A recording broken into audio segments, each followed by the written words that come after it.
Sr. Diretor. Muito obrigado, Sr. Coordenador, pela oportunidade.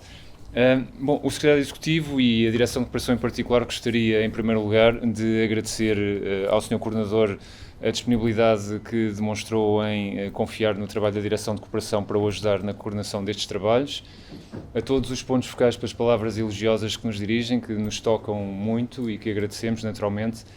E, como imaginam, ao fim de todo este tempo de exercício destas funções, é momento de eu começar a fazer balanço daquilo que foi este desempenho à frente da Direção de Cooperação. Esta é a minha 33ª reunião de pontos focais de cooperação. A CPLP evoluiu muito em termos do pilar de cooperação da CPLP. É gigantesca a diferença de trabalho que hoje em dia nós temos, o capital de confiança que temos nos dispositivos que estão à disposição dos nossos Estados-membros e na própria organização. Estamos organizados e sistematizados de maneira completamente distinta e toda essa evolução deve-se naturalmente ao trabalho que os Estados-membros fizeram nos seus contextos nacionais e que têm transportado para a CPLP no âmbito das propostas e deliberações que aqui vão sendo aprovadas. Desde que eu cheguei, nós tivemos 4 visões estratégicas para o pilar de cooperação, todas elas melhorando sistematicamente aquilo que era a abordagem que vinha a ser desenvolvida e que se conseguiu, de alguma forma, aliar àquilo que é um enquadramento estratégico que a presidência timorense trouxe em 2014 e depois implementado pela presidência brasileira, que nos leva hoje a ter uma visão estratégica da organização, na qual resultam visões e orientações estratégicas setoriais, de que derivam depois planos de ação bienais que permitem implementar, em benefício dos nossos Estados-membros, ações sistemáticas que nos projetam claramente para o futuro. E quando olhamos para o futuro, aquilo que nos é dado a perceber é que, apesar de termos feito muito, de termos aplicado muitos recursos, muito tempo, muito conhecimento, há ainda um potencial muito sensível que pode ser explorado. E esse potencial, a palavra que eu gostaria de deixar aqui de encorajamento aos Estados-membros, diz respeito àquilo que nós podemos trabalhar na agenda internacional, na qual a CPLP se insere, quer individualmente naquilo que são as estratégias individuais de cada um dos nossos Estados-membros à luz dos seus processos de desenvolvimento, mas quando trabalhamos em conjunto. E quando trabalhamos em conjunto, nomeadamente com os países que beneficiam já do Estatuto de Associado da CPLP, o potencial inerente ao fomento destas agendas e à captação de recursos para a cooperação da CPLP, eu diria que está ainda por explorar.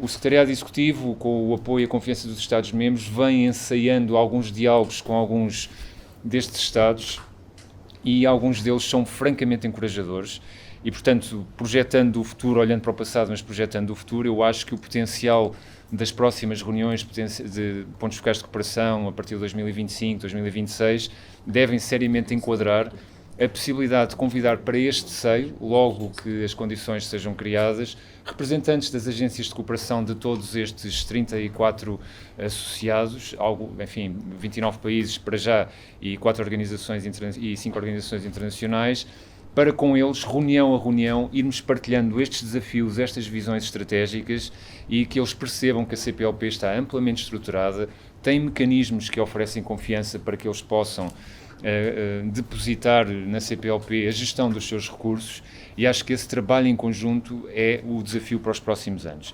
E nesse sentido, todos os dispositivos que estão criados já o permitem, a aspiração da CPLP que nas próximas reuniões da organização se consiga evoluir no sentido de estabilizar um documento de trabalho que permita orientar a cooperação com os associados e quando isso acontecer, eu creio que nós podemos ainda tornar-nos mais visíveis na agenda internacional, podemos acima de tudo conseguir alavancar os recursos que os nossos Estados identificam com recursos de outras fontes e acima de tudo sermos mais consistentes na aplicação de projetos com uma dimensão e com uma capacidade diferente junto dos nossos Estados-membros.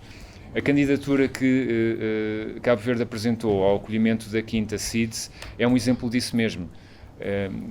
Cabo Verde, tendo a oportunidade de acolher esta conferência, vai receber no seu seio um conjunto dos principais parceiros internacionais que gravitam nesta órbita dos pequenos Estados em desenvolvimento e insulares, que alguns deles são também atores fundamentais da agenda internacional. Parte deles são já associados da CPLP. Se nós conseguirmos sistematizar todo este círculo e conseguirmos captar aquilo que é o interesse deles de comum com a agenda da CPLP, eu acho que nós podemos crescer ainda de forma mais evidente do que aquilo que demonstra esta evolução dos últimos anos e, portanto, Sr. Coordenador, sem demorar mais, era esta palavra, se quiserem, de encorajamento, de incentivo, permita-me o atrevimento de falar assim convosco, mas que eu acho que é o potencial que as senhoras e os senhores, enquanto pontos focais e enquanto representantes dos Estados-membros, nos próximos anos, poderiam trazer para a CPLP enquanto incentivo para inovarmos para além daquilo que já inovamos e que já é muito. Obrigado, Sr. Coordenador. Muito obrigado, Sr. Diretor. Antes de eu concluir, quero vos contar uma pequena história, não sei se é história, uma pequena reflexão.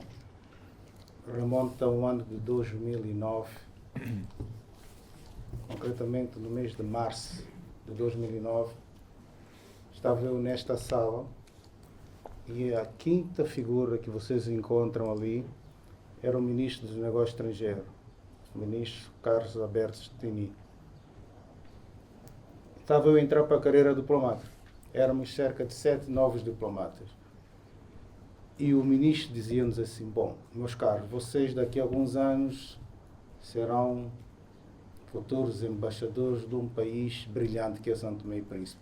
Enchendo-nos o pulmão cheio de alegria e satisfação. E para lá caminham. Mas o Ministro também dizia que quando vocês forem para alguma reunião internacional, nunca use a palavra em primeira pessoa. Seja sempre o penúltimo ou o último. Ficamos assim, por que, Sr. Ministro? Porque é mais fácil dizer que faço das minhas palavras de todos aqueles que me antecederam. E termina o discurso. Bom, não é isso que eu vou dizer, mas era uma forma de me distrair.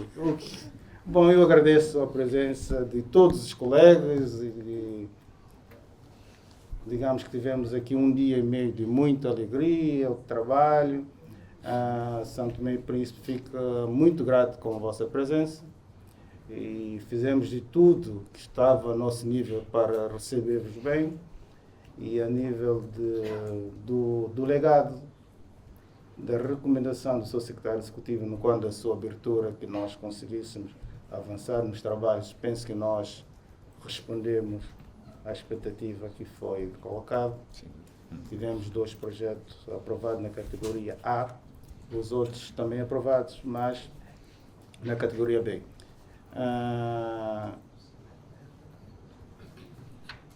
Como eu disse, não ia me alongar muito e encontraremos em breve em Malabo para dar seguimento àquilo que eu disse, diretor da cooperação, o fortalecimento da cooperação a nível da CPLP. E que, como dizes muito bem, fez um balanço de como tem sido a cooperação a nível da nossa organização e diz muito bem que temos evoluído, a organização evoluiu e a cooperação também evoluiu.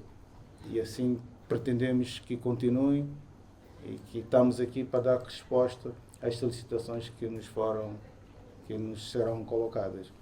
Muito obrigado mais uma vez a todos pela vossa presença e em breve estaremos juntos.